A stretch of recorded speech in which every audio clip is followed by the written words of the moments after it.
Everyone, welcome to Shiksha class. நம்ம டிஆர்பியிலேருந்து ஆசிரியர் தேர்வு வாரியத்திலேருந்து ஆர்ட்ஸ் காலேஜ் டிஆர்பிக்குரிய ஹால் டிக்கெட் ரிலீஸ் பண்ணிட்டாங்க. எஸ், நம்ம ஆர்ட்ஸ் காலேஜ் டிஆர்பிக்குரிய எக்ஸாம் டேட் அனௌன்ஸ் பண்ணிட்டாங்க. எக்ஸாம் டேட்டில் சின்ன மாற்றம் இருக்குங்க.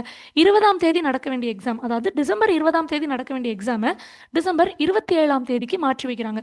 ஒரு வாரம் சின்ன டிலே. இது ஏன்னு கேட்டிங்கன்னா, நமக்கே தெரியும், எக்ஸ்பீரியன்ஸ் சர்டிஃபிகேட் நம்ம அப்லோட் பண்ணுறதுக்கு அவங்க சில காலம் நமக்கு எக்ஸ்டெண்ட் பண்ணியிருந்தாங்க. அப்ளிகேஷன் விண்டோவே அவங்க வந்து கொஞ்ச நாள் எக்ஸ்டெண்ட் பண்ணி தான் கொடுத்துருந்தாங்க. ஸோ அதனால தான் இந்த எக்ஸாம் டேட்டையுமே 20ஆம் தேதி இல்லாமல் 27ஆம் தேதி டிசம்பர் வைக்கிறாங்க. நம்ம எக்ஸாம் காலையில் மாலையில் 2 வேளை நடக்குது, நமக்கு தெரியும். ஸோ காலையில் உங்கள் மேஜர் சப்ஜெக்ட்லேருந்து நீங்கள் எம்சிக்யூ எழுதுவீங்க, கொள்குறி வினாக்கள் எழுதுவீங்க. 100 கொள்குறி வினாக்கள் இருக்கும். ஒரு கொஸ்டினுக்கும் 1.5 மார்க், நெகட்டிவ் மார்க் கிடையாது. ஸோ நீங்கள் எல்லா கொஸ்டினும் அட்டன் பண்ணிட்டு வாங்க. அண்ட் இந்த காலையில் எழுதக்கூடிய எக்ஸாமுக்கு 150 மதிப்பெண்கள் மறந்துடக்கூடாது. ஏன்னா நிறைய பேர் காலையில் எக்ஸாமுக்கு 100 மார்க்குன்னு நினச்சிட்டு இருக்கீங்க. ஸோ இது வந்து 150 மதிப்பெண்கள். மாலையில் நடக்கக்கூடிய எக்ஸாம் வந்து உங்களுக்கு எஸ்ஏ கொஸ்டின்ஸ் கேட்பாங்க, டிஸ்கிரிப்டிவாக நீங்கள் எழுதணும். அது ஜென்ரல் டாபிக்ஸ்லேருந்து கேட்பாங்க. ஸோ இந்த மாதிரி தான் நம்மளோட எக்ஸாம் பேட்டர்ன் இருக்குது. ஸோ இந்த எக்ஸாமில் நீங்கள் அதிக கட் ஆஃப் வாங்கணும் அப்படின்னா கண்டிப்பாக தமிழ் தகுதி தேர்வும் நீங்கள் ரொம்ப சிறப்பாக பண்ணணும். தமிழ் தகுதி தேர்வை நீங்கள் கிளியர் பண்ணினா மட்டும்தான் நம்மளுடைய இந்த முக்கியமான மெயின் எக்ஸாம்ஸ் கொஸ்டின் பேப்பரே கரெக்ஷனுக்கு போகும். காலையில் எழுதக்கூடிய எம்சிக்யூவாக இருக்கட்டும், இல்லை மதியம் எழுதக்கூடிய டிஸ்கிரிப்டிவாக இருக்கட்டும், இந்த 2 பேப்பரையும் நம்ம கரெக்ஷன்ஸ்குள்ளே எவாலுவேஷன் எடுத்துகிட்டு போகணும் அப்படின்னா நீங்கள் தமிழ் தகுதி தேர்வை சிறப்பாக பண்ண வேண்டியது ரொம்ப முக்கியம். நடந்து முடிஞ்ச பிஜிடிஆர்பி எக்ஸாமில் 85,000க்கும் மேற்பட்டோர் இந்த தமிழ் தகுதி தேர்வு சரியாக எழுதாதனால அவங்க மேஜர் பேப்பர் கரெக்ஷன் இவாலுவேஷனுக்கே போகலை. அதே மாதிரி அதற்கு முன்னாடி நடந்த யூஜிடிஆர்பி எக்ஸாமில் கூட 34,000 பேர் இந்த தமிழ் தகுதி தேர்வில் குவாலிஃபை ஆகலை, கட் ஆஃப் ரீச் ஆகலை. தமிழ் தகுதி தேர்வை பொறுத்த வரைக்கும் 50 மதிப்பெண்களுக்கு கேட்பாங்க, 30 கேள்விகள் கேட்பாங்க.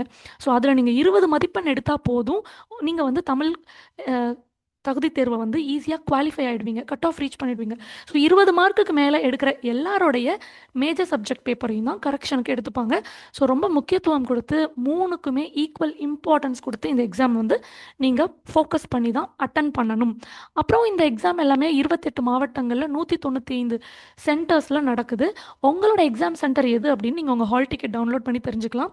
கீழே நான் லிங்க் கொடுக்குறேன், கிளிக் பண்ணிங்க அப்படின்னா அதில் உங்களோட யூசர் ஐடி பாஸ்வேர்டை தெளிவாக போட்டிங்கன்னா you'll get the hall ticket. உங்களோட ஹால் டிக்கெட்டை சிறப்பான முறையில் டவுன்லோட் பண்ணிக்கோங்க. ஸோ லாஸ்ட் மினிட்ல உங்களோட ப்ரிப்பரேஷனை பூஸ்ட் பண்ணுற மாதிரி தமிழ் தகுதி தேர்வுக்குரிய கோர்ஸ் அவைலபிள். டிஸ்கிரிப்ஷனில் லிங்க் தரேன், பர்ச்சேஸ் பண்ணிவிட்டு நீங்கள் அந்த வீடியோஸ் பார்த்து தெளிவாக படிச்சுக்கலாம். தமிழ் தகுதி தேர்வு ப்ரிப்பேர் பண்ணுறவங்களுக்கு அந்த ப்ரீவியஸ் இயர் கேட்ட கொஸ்டின்ஸ் எல்லாமே ஒரு புக்லெட்டாகவும் அவைலபிளாக இருக்குது. ஸோ அந்த புக்லெட்டுமே நீங்கள் வந்து ப்ராக்டிஸ்க்கு வாங்கி பயிற்சி செஞ்சு பார்க்கலாம். உங்கள் மேஜர் சப்ஜெக்ட்ஸ்லேருந்து நீங்கள் 100 கேள்விகள் காலையில் எக்ஸாம் எழுதுறீங்க இல்லையா?